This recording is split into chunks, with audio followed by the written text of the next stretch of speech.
All personnel, report to the laboratory. I've discovered the source of the music. But what are those aliens trying to ask us? What do the tones mean?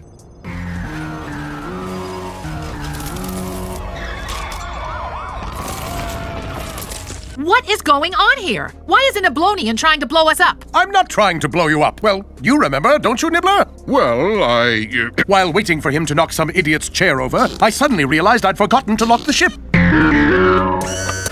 It being the celebration of your planet's millennium, we soon became somewhat inebriated.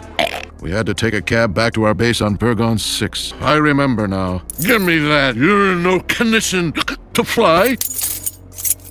The boss gave me a spare key, and I began going planet to planet looking for the company car. But why did you have to blast us with that deafening music? You mean the key fob?